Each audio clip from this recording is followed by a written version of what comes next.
Hi hello student, hello everyone, কেমন আছো প্রত্যেকে? আই হোপ প্রত্যেকে ভালো আছো। সো স্টুডেন্ট, আজকে ক্লাসে আমরা ক্লাস 10 এর যে এবিটি টেস্ট পেপার বেরিয়েছে সেই টেস্ট পেপার থেকেই হচ্ছে লাইফ সায়েন্সের পেজ নম্বর 38 হচ্ছে স্টার্ট করব। ওকে, তো চলো স্টুডেন্ট লেট না করে শুরু করা যাক। তো স্টুডেন্ট, ফার্স্টে আমরা চলে আসতে হচ্ছে পেজ নম্বর 38 এর বিভাগ ক, যেখানে আমরা মেইনলি এমসিকিউ সলভ করব।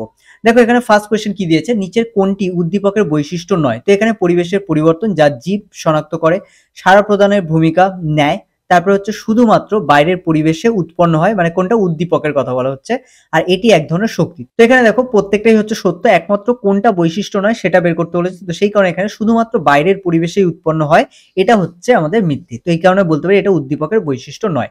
ওকে, সেক্ষেত্রে আমাদের অপশন হচ্ছে সি, যেটা এটাই হচ্ছে আমাদের সঠিক উত্তর। ঠিক আছে, অপশন সি। হ্যাঁ, তো না এবার আমরা চলে আসছি হচ্ছে নিচের দিকে, বলেছি কি মানব দেহে মেনিনজেসের ভূমিকা। তো মেনিনজেস বেসিক্যালি কি, আমাদের মস্তিষ্কের আবরণকে বলা হয় মেনিনজেস। তো মেনিনজেসের ভূমিকা কি, মস্তিষ্ককে পুষ্টিরস সরবরাহ করে, সুষুম্না কাণ্ডকে সংক্রমক থেকে রক্ষা করে, মস্তিষ্কের বিপাকজাত দূষিত পদার্থগুলিকে দূর করে, আর সুষুম্না কাণ্ডে বিপাকজাত দূষিত পদার্থগুলিকে দূর করে। তাহলে এখানে বলেছে মেনিনজেসের ভূমিকা কোনটা, মস্তিষ্ককে পুষ্টিরস সরবরাহ করা। ঠিক আছে, এটা হচ্ছে আমাদের মেনিনজেসের ভূমিকা। দেন চলে আসো নিচের, বলেছে নিচের বক্তব্যগুলি পড়ে সঠিক বিকল্পটি হচ্ছে নির্বাচন করো। কি কি দিয়েছে দেখো, চারটা অপশন দিয়েছে, তার মধ্যে কোনগুলো ঠিক সেটা বলতে হবে। বলেছে ফিমার, টিবিয়া এবং প্যাটেলার অস্থিসন্ধি হলো বলো সকেট। দেখো বলো সকেট কোথায় থাকে, আশা করি তোমরা জানো অনেকে, আমাদের যেটা হচ্ছে তোমার তলপেট বা হচ্ছে তলপেটের নিচের যে অংশটা, ঠিক আছে, যেটাকে আমরা জনন গ্রন্থি থেকে শুরু করে আদার্স যে অর্গান গুলো আছে এগুলো যেখানে থাকে, তো এই জায়গায় যে হচ্ছে অস্থিসন্ধি দেখা যায় তাকে বলো সকেট বলা হয়। কিন্তু এখানে ফিমার, টিবিয়া, প্যাটেলা এগুলো হচ্ছে আমাদের হাঁটু, মানে পায়ের যে হাঁটু, সেখানে কিন্তু এই অংশগুলো হচ্ছে দেখা যায়। সেক্ষেত্রে আমরা বলতে পারি না যে ওখানে হচ্ছে বলো সকেট দেখা যায়। বোঝা গেল? তো বলো সকেট কি আমাদের তার থেকে উপরের দিকে থাকে, বাট ওখানে থাকে না। যেটা আমরা হাঁটু বলছি, হাঁটুতে বলো সকেট থাকে না। সেক্ষেত্রে এটা ভুল। হাড়ের ঘর্ষণজনিত ক্ষয় রোধ করে হচ্ছে সাইনোভিয়াল তরল, মানে দুটি হাড়ের অস্থি সন্ধিতে যে তরল থাকে তাকে সাইনোভিয়াল তরল বলা হয়। তো এখন পর্যন্ত এটা ঠিক আমাদের। আর কি কি আছে দেখা যাক। বাইসেপ সংলগ্ন অস্থি দুটির কৌণিক দূরত্ব বৃদ্ধি করে। তো বাইসেপ সংলগ্ন যে অস্থি থাকে তারা কি করে, কৌণিক দূরত্ব, মানে আমরা হাত যে হচ্ছে ভাঁজ করি এবং হাতকে যে দূরে নিয়ে যায়, এই যে কৌণিক দূরত্ব, এটা বৃদ্ধি করতে সাহায্য করে। তারপর আসছে অর্ধবৃত্তাকার নালী ভারসাম্য রক্ষায় সাহায্য করে। তো এটাও হচ্ছে ঠিক, কারণ কানে আমাদের মধ্যে যে ইউস্টেচিয়ান বা অর্ধবৃত্তাকার নালী থাকে সেটা কিন্তু আমাদের ভারসাম্য রক্ষায় সাহায্য করে। তো সেক্ষেত্রে আমাদের তো এখানে হচ্ছে বি সি ডি তিনটেই ঠিক হওয়া উচিত। ঠিক আছে, বাট এখানে প্রত্যেকটা দুটো করে অপশন দেওয়া আছে। আচ্ছা, এক্ষেত্রে আমরা অপশন বি ঠিক বলতে পারি, কারণ এক একটা ভুল। সেক্ষেত্রে এক একটা হচ্ছে এক, মানে এ আর সি তে আছে, এই দুটো ভুল। তাছাড়া আমরা হচ্ছে, তাছাড়া এখানে আমরা বি সি ডি দুটোই ঠিক বলতে পারি। তোমরা বিভিন্ন জায়গায় কিন্তু এটা সেক্ষেত্রে বিভিন্ন অ্যান্সার পেতে পারো, বাট আমরা এখানে হচ্ছে বিটাই নিয়ে নিচ্ছি। ঠিক আছে, তো এখানে আমরা বিটা ধরেই হচ্ছে আপাতত চলছি। তো সেক্ষেত্রে আমরা বি হচ্ছে অপশন ঠিক। ওকে, আর বাকি যেটা আছে ডিটাও ঠিক হতে পারে, আমি যেটা বললাম। তো তোমরা অনেক জায়গায় কিন্তু ডি পেতে পারো, বাট সি আর এ কোথাও পাবে না, এটা খেয়াল রেখো। আচ্ছা, যে নিউক্লিওটাইডটি ডিএনএ এর উপাদান নয়, ঠিক আছে, ডিএনএ এর উপাদান নয় সেটি হলো, আচ্ছা ডিএনএ এর উপাদান বেসিক্যালি কি, আমাদের সাধারণত খেয়াল রাখতে হবে আমাদের ডিএনএ এর মধ্যে চারটি জিনিস থাকে, এটিজিসি। ওকে, অ্যাডেনিন, গুয়ানিন, থায়ামিন, সাইটোসিন, কিন্তু ইউরাসিল থাকে না।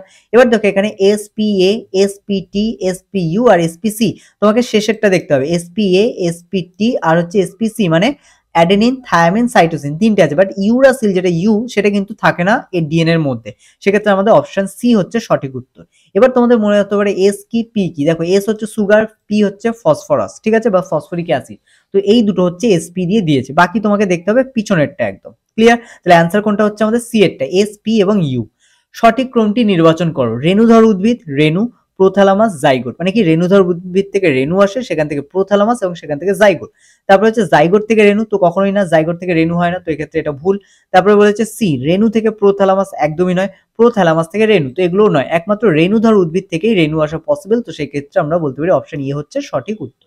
ওকে, নেক্সট চলে আসো 1.6, বেমতন্তু বিহীন কোষ বিভাজন পরিলক্ষিত হয়, মানে যেখানে বেমতন্তু গঠিত হয় না। তো সিম্পলি আমরা বুঝতেই পারছি এটা কোথায় হয়, এটা হচ্ছে আমাদের অ্যামাইটোসিসে হয়। তো অ্যামাইটোসিস কার মধ্যে দেখা যায় একটু দেখা যাক।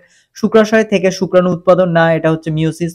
মশের রেণু মাতৃকোষ থেকে রেণু তৈরি, এটা হচ্ছে মানে অযৌন জনন বলতে পারি আমরা এটা, ঠিক আছে, বা আমরা বলতে পারি এখানে হচ্ছে মাইটোসিস ঘটে। প্রাণীদেহে ভ্রূণের পরিস্ফুটন, এখানেও মাইটোসিস ঘটে।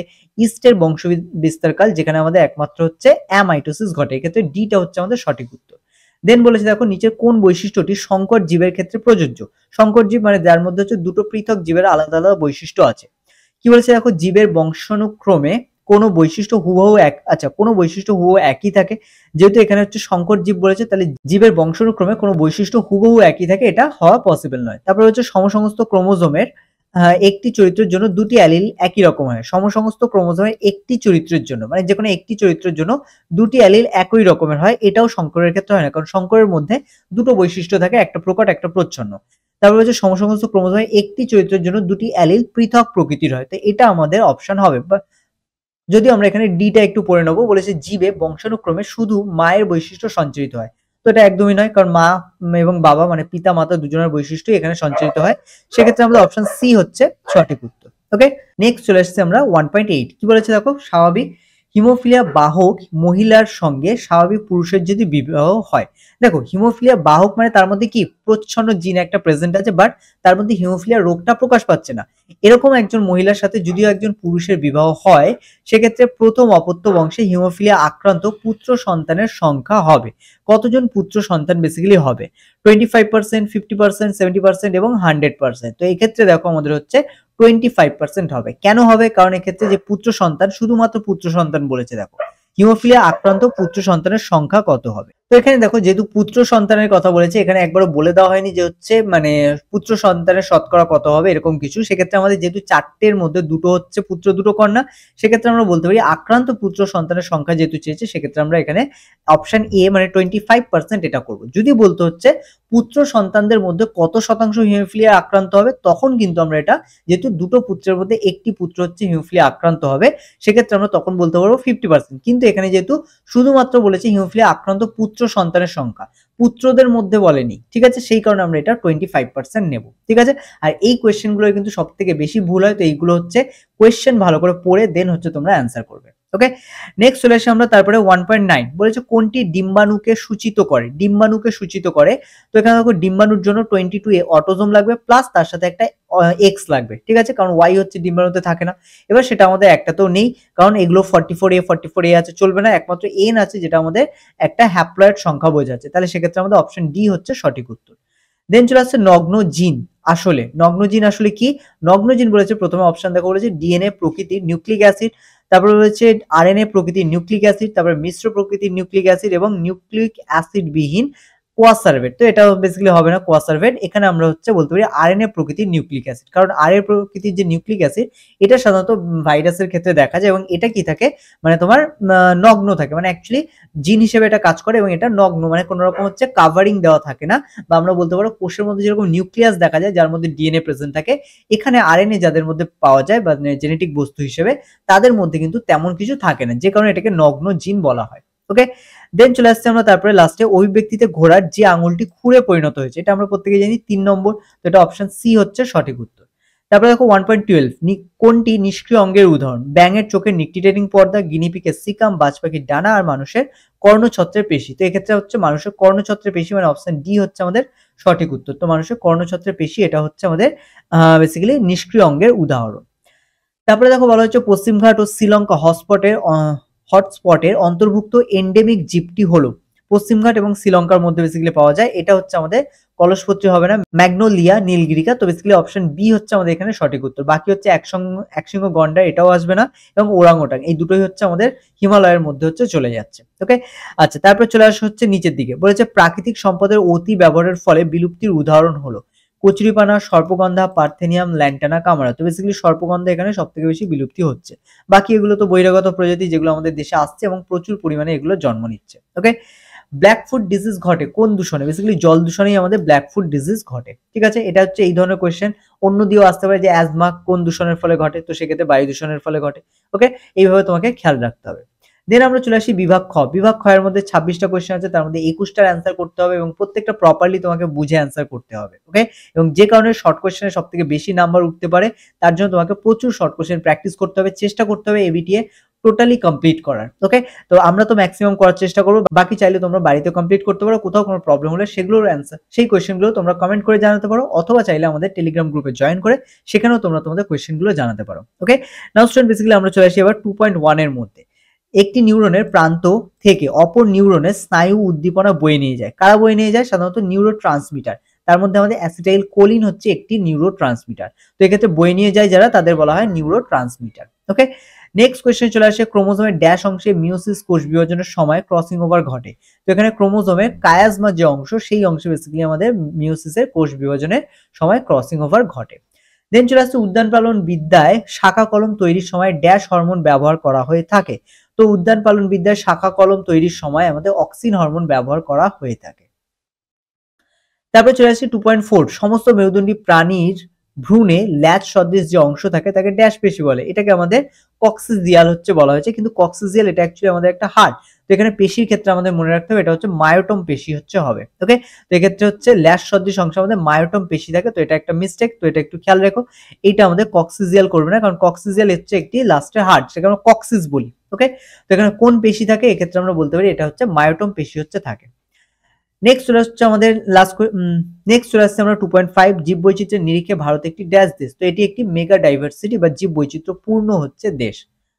সিকিমের ড্যাশে রেড পান্ডা সংরক্ষণ প্রকল্প গড়ে তোলা হয়েছে। এটা হচ্ছে সিকিমের হচ্ছে কাঞ্চনজঙ্ঘা, এটা হবে না, কারণ এটা হচ্ছে আমাদের পশ্চিমবঙ্গে যদি বলতো তাহলে কাঞ্চনজঙ্ঘা জাতীয় উদ্যানে হচ্ছে রেড পান্ডা সংরক্ষণ হয়, কিন্তু এখানে হচ্ছে সিকিমের জন্য হবে আমাদের বার্সি রেডোড্রন স্যাংচুয়ারি। ঠিক আছে, নেক্সট চলে আসি আমরা হচ্ছে সত্য মিথ্যা কি বলা হচ্ছে, সঠিক বিবর্ধন যুক্ত উত্তর লেন্সের চশমা ব্যবহার করলে মায়োপিয়া জনিত ত্রুটি থেকে মুক্তি পাওয়া যায়। তো এখানে মায়োপিয়া বলেছে, এক্ষেত্রে হচ্ছে উত্তর লেন্স, তো এটা হচ্ছে মিথ্যে, কারণ মায়োপিয়ার সাথে হচ্ছে আমাদের অবতল লেন্স হচ্ছে সম্পর্ক হচ্ছে, তাই না? তো এক্ষেত্রে এটা মিথ্যে হবে। হিস্টোন প্রোটিনগুলি ক্ষারীয় প্রকৃতি, এটা হচ্ছে সত্য আমাদের। তারপর হচ্ছে একজোড়া প্রকরণ যুক্ত প্রচ্ছন্ন জিন মানুষের ক্ষেত্রে সংযুক্ত কানের লতির বৈশিষ্ট্য নিয়ন্ত্রণ করে। এখানে বলা হচ্ছে আমাদের প্রচ্ছন্ন জিন হচ্ছে একজোড়া থাকছে, এবং যে ক্ষেত্রে হচ্ছে সংযুক্ত কানের লতি, মানে কানের সাথে হচ্ছে কানের যে লতি এটা হচ্ছে যুক্ত থাকে, এক্ষেত্রে এটা একজোড়া হচ্ছে সংযুক্ত কানের লতি বৈশিষ্ট্য নিয়ন্ত্রণ করে, এটা হচ্ছে সত্য হবে, কারণ এটা একজোড়া হচ্ছে প্রকরণ জিন করে। তো এটা হচ্ছে এই অপশনটা আমাদের কাটা হবে, এটাকে হচ্ছে আমরা সত্য করব। ওকে, এটা হচ্ছে ট্রু। হ্যাঁ, আচ্ছা, তারপর চলে আসো, বলেছে কোন জীবের চারিত্রিক বৈশিষ্ট্যের বাহ্যিক প্রকাশকে জিনোটাইপ বলে। তো এটা হচ্ছে ফিনোটাইপ হবে, কারণ বাহ্যিক প্রকাশ যেটা সেটা ফিনোটাইপ, সেক্ষেত্রে আমরা বলতে পারি এটা মিথ্যে, এটা সঠিক। তারপরে আছে কি, ডারউইনের তত্ত্ব অনুযায়ী জিরাফের গলা লম্বা হওয়ার কারণ প্রাকৃতিক নির্বাচন, একদম ঠিক, এটা হচ্ছে সত্য। তারপর হচ্ছে মিথজীবী ব্যাকটেরিয়া রাইজোবিয়াম শস্য জাতীয় উদ্ভিদের মূলে বাস করে নাইট্রোজেন সংবর্ধনে সাহায্য করে। আচ্ছা, এক্ষেত্রে মিথজীবী ব্যাকটেরিয়া রাইজোবিয়াম সেটা শস্য জাতীয় উদ্ভিদ, শস্য জাতীয় উদ্ভিদের মূলে বসবাস করে নাইট্রোজেন সংবর্ধনে সাহায্য করে, এটাও হচ্ছে সত্য। ঠিক আছে, তারপরে চলে আসা হচ্ছে এ আর বি এর মধ্যে স্তম্ভ মেলাতে বলেছে স্নায়ু উদ্দীপনা প্রেরণ করে। কারা প্রেরণ করে স্নায়ু উদ্দীপনা? এটা হচ্ছে আমাদের বেসিক্যালি স্নায়ু উদ্দীপনা প্রেরণ করে সোয়ান কোষ। ঠিক আছে, তাহলে এটা হচ্ছে 2.13 এর সাথে হচ্ছে ই। ওকে, এটার সাথে হয়ে যাচ্ছে ই, নিচে আমরা অ্যান্সার গুলো মেলাবো। তারপর হচ্ছে উড্ডয়নের গতি নিয়ন্ত্রণ করে। এখানে উড্ডয়নের গতি নিয়ন্ত্রণ করা হচ্ছে ডানার যে হচ্ছে পালক থাকে সেগুলো, যেটাকে আমরা রেকটিসেস বলি। ওকে, তারপর হচ্ছে মাইক্রোটিবিউল। মাইক্রোটিবিউল বেসিক্যালি এটা আমাদের বেমতন্তুর সাথে কানেক্টেড মাইক্রোটিবিউল, এটা হচ্ছে জি হবে। নেক্সট চলে আসছে আমাদের প্রোটানোপিয়া। প্রোটানোপিয়া আমরা পড়েছিলাম ডিউটানোপিয়া, টাইটানোপিয়া এবং প্রোটানোপিয়া। তো এটা আমাদের হচ্ছে ক্রোমোজোম সংযোজিত, মানে ক্রোমোজোমের জন্য হচ্ছে এটা ঘটে থাকে। তো এক্ষেত্রে প্রোটানোপিয়া আমরা বলতে পারি এটা কি ক্রোমোজোমের সংযোজিত হচ্ছে জিনের কারণে ঘটে। শারীরবৃত্তীয় শুষ্ক মৃত্তিকা এটা কোথায়, মানে কি দেখা যায় এদের ক্ষেত্রে? নিউম্যাটোফোর বা শ্বাসমূল দেখা যায়। ওকে, যেটাকে নিউম্যাটোফোর বলা হয়। আর ডিডিটি দেওয়া হচ্ছে, ডিডিটি একটি হচ্ছে জৈব বিবর্ধক, মানে এটা একটা হচ্ছে জৈব বিবর্ধক যেটা জলে মেশার ফলে জলের হচ্ছে পৌষ্টিক মাত্রা বা পুষ্টির মাত্রা বেড়ে যায়। ঠিক আছে, তো নিচে আমাদের দেওয়া আছে সবকটা। তো এখানে হচ্ছে একটা জিনিস শুধু ভুল দেওয়া আছে, সেটা হচ্ছে মায়োলিনেটেড স্নায়ু, এটা হচ্ছে তোমাদের হবে না, এখানে আমাদের চলে আসবে ক্রোমোজোমের সংযোজিত। ঠিক আছে, ক্রোমোজোম সংযোজিত হওয়ার কারণে বেসিক্যালি প্রোক্যারিওট এবং প্রচ্ছন্নধর্মী জিনের অবস্থানের কারণে প্রোটানোপিয়া বা হচ্ছে লাল বর্ণানুত যেটা সেটা হচ্ছে দেখা যায়। ওকে, নেক্সট চলে আসে আমরা তারপরে কিছু কোশ্চেনে, একটি শব্দ বা একটি বাক্যে উত্তর দাও। বলেছে একটি চারা গাছকে খোলা জানলায় রাখলে কিছুদিন পর দেখা যায় চারা গাছের কাণ্ডটি জানলার দিকে বেঁকে গেছে। এই প্রকার চলনে কোন হরমোনের প্রভাব পরিলক্ষিত হয়? এটা অক্সিন হরমোনের প্রভাব পরিলক্ষিত হয়। নিচের আচ্ছা, নিচের প্রথম শব্দজোটটির সম্পর্ক বুঝে দ্বিতীয় শব্দজোটটির শূন্যস্থানে উপযুক্ত শব্দ বসাও। তো এক্ষেত্রে দেখো, প্রথমে হরমোন অন্তঃক্ষরা গ্রন্থি থেকে করিতে হয়, সেক্ষেত্রে বহিঃক্ষরা গ্রন্থি থেকে উৎসেচক করিতে হয়, সেক্ষেত্রে উৎসেচক আমাদের অ্যান্সার। নেক্সট চলে আসে আমাদের বলেছে কোষের বার্ধক্যের জন্য দায়ী ক্রোমোজোমের অংশটির নাম লেখো। কোষের বার্ধক্যের জন্য দায়ী ক্রোমোজোমের অংশ হচ্ছে আমাদের টেলোমিয়ার। ঠিক আছে, টেলোমিয়ার, যত কোষ বার্ধক্য হতে থাকে টেলোমিয়ার অংশটা আস্তে আস্তে ছোট হতে থাকে। ওকে, আচ্ছা, নিচের চারটি বিষয়ের মধ্যে কোন তিনটি অপর বিষয়টির অন্তর্গত? তো দেখো, এখানে চারটে দেওয়া আছে, হ্রাস বিভাজন, মিওসিস, ক্রসিং ওভার আর প্রজাতির ক্রোমোজোম সংখ্যা ধ্রুবক। এগুলো প্রত্যেকটাই মিওসিসের সাথে সম্পর্কিত, সেক্ষেত্রে এটা আমাদের অ্যান্সার। নেক্সট চলে আসে, বলেছে কোন ধরনের পরাগযোগ সম্পন্ন করার জন্য মেন্ডেল ইমাস্কুলেশন পদ্ধতি ব্যবহার করেছেন বা সাহায্য নিয়েছিলেন? তো এটা সাধারণত নিয়ন্ত্রিত পরাগযোগ, মানে পরাগযোগের মধ্যে নিয়ন্ত্রণ রাখার জন্য, বা যেটাকে আমরা বলতে পারি যে ইতর পরাগযোগ ঘটানোর জন্য কিন্তু তিনি হচ্ছে ইমাস্কুলেশনের সাহায্য নিয়েছিলেন। ওকে, নেক্সট চলে আসছে আমাদের মিলার ও উডের পরীক্ষার একটি বড় ফ্লাক্সে তিনটি গ্যাস 2:1 অনুপাতে নেওয়া হয়েছে, গ্যাসগুলো কি কি? তো এখানে আমরা মিথেন, অ্যামোনিয়া এবং হাইড্রোজেন তিনটে। এবার দেখো, তুমি চাইলে হচ্ছে মিথেন আর এখানে চাইলে তুমি মিথেন আর অ্যামোনিয়াকে আগে পরে করতে পারো, বাট হাইড্রোজেন যেটা 1 যেহেতু লাস্টে আছে সেক্ষেত্রে 1 অনুপাতে হচ্ছে হাইড্রোজেন নেওয়া হয়েছে, সেক্ষেত্রে হাইড্রোজেনকে অবশ্যই 1 এর জায়গায় রাখতে হবে। বাকি যে দুটো 2 আছে সেই দুটোকে তুমি আগে পিছিয়ে করতে পারো, কোনো প্রবলেম নেই। ওকে, নেক্সট চলে আসো। তারপরে বলেছে বি সদৃশ শব্দটি বেছে লেখো। জাতীয় উদ্যান, বোটানিক্যাল গার্ডেন, সংরক্ষিত বনাঞ্চল এবং বায়োস্ফিয়ার রিজার্ভ। এর মধ্যে দেখো জাতীয় উদ্যান, বোটানিক্যাল গার্ডেন, সংরক্ষিত বনাঞ্চল আর বায়োস্ফিয়ার রিজার্ভ প্রত্যেকটার মধ্যে হচ্ছে বি সদৃশ বলেছে, এটা একমাত্র বোটানিক্যাল গার্ডেন যেটা এটা হচ্ছে বি সদৃশ। বাকি প্রত্যেকটাই দেখো জাতীয় উদ্যান, সংরক্ষিত বনাঞ্চল এবং বায়োস্ফিয়ার রিজার্ভ প্রত্যেকটাই কিন্তু আমাদের এটা হচ্ছে ইন সিটু সংরক্ষণ। বাকি একমাত্র বোটানিক্যাল গার্ডেন যেটা এটা হচ্ছে এক্স সিটু সংরক্ষণের উদাহরণ, সেক্ষেত্রে আমরা বলবো এটা হচ্ছে বি সদৃশ। ওকে, নেক্সট চলে আসছে সুন্দরবনের ম্যানগ্রোভ অরণ্য ধ্বংসের ফলে উপকূলে কি সুবিধা হবে বলে তুমি মনে করো। তো এক্ষেত্রে সুন্দরবনের ম্যানগ্রোভ অরণ্য ধ্বংসের ফলে উপকূলে কি সুবিধা হবে? তো উপকূলে সাধারণত হচ্ছে ভূমিধস নামতে পারে, কারণ সুন্দরবনের যে ম্যানগ্রোভ আছে তারা যে মাটিটাকে ধরে রেখেছে সেটা প্রথম কথা ধরে রাখতে পারবে না, যার ফলে বঙ্গোপসাগর হচ্ছে ম্যাক্সিমাম যে মাটি সেটা ধসে চলে যাবে। এক, 2 নম্বর আমরা বলতে পারি যে লবণাক্ততার কারণে, কারণ সমুদ্রের জলে কি লবণের পরিমাণ বেশি, এবার লবণাক্তের কারণে হচ্ছে নর্মাল যে হচ্ছে উপকূলের যেসব হচ্ছে জমি আছে সেই সব জমিও কিন্তু লবণাক্ত হয়ে যাবে। বোঝা গেল? তো এই হচ্ছে আমাদের লবণাক্ত হওয়ার কারণে হচ্ছে ক্ষতিগ্রস্ত, চাষবাসের ক্ষতিগ্রস্ত হবে এটা। আর 2 হচ্ছে উপকূল অঞ্চলের যে ভূমির ধস বা মৃত্তিকার যে ক্ষয় সেটা হচ্ছে দেখা যেতে পারে। ওকে, তো নাও স্টুডেন্ট এই ছিল আজকে ক্লাসের আমাদের কোয়েশ্চেন। তো আই হোপ তোমরা বুঝতে পেরে গেছো এখানে কোয়েশ্চেন আনসার গুলো কিছু কয়েকটা মিস্টেক ছিল, তার জন্য অবশ্যই তোমাদের কাছে হচ্ছে আমরা দুঃখিত, বাট ওভারঅল প্রত্যেকটা মোটামুটি ঠিকঠাক করে আমি দিয়েছি। ঠিক আছে, কয়েকটা জায়গায় একটু মিস্টেক ছিল যেটা আমি হয়তো খেয়াল করিনি কোয়েশ্চেন গুলো ঠিকঠাক করার সময়। তো তোমরা এখানে মোটামুটি পুরোটা অ্যান্সার করার পরে হচ্ছে বাকি হচ্ছে যে ক্লাসগুলো সেগুলো তোমাদের জন্য খুব শিগগিরই আসবে। যারা হচ্ছে অলরেডি করেছো তাদের জন্য তো খুব ভালো, তার পরবর্তীকালে মিলিয়ে নিতে পারবে। আর যারা করোনি তারা অবশ্যই হচ্ছে আমাদের ক্লাস যেগুলো হয়ে যাচ্ছে সেগুলোর সাথে একবার ম্যাচ করে নিজেরা হচ্ছে করার চেষ্টা করো। ঠিক আছে, তো নাও স্টুডেন্ট আজকের ক্লাস আমরা এখানেই শেষ করছি, দেখা হচ্ছে তোমাদের সাথে পরবর্তী ক্লাসে।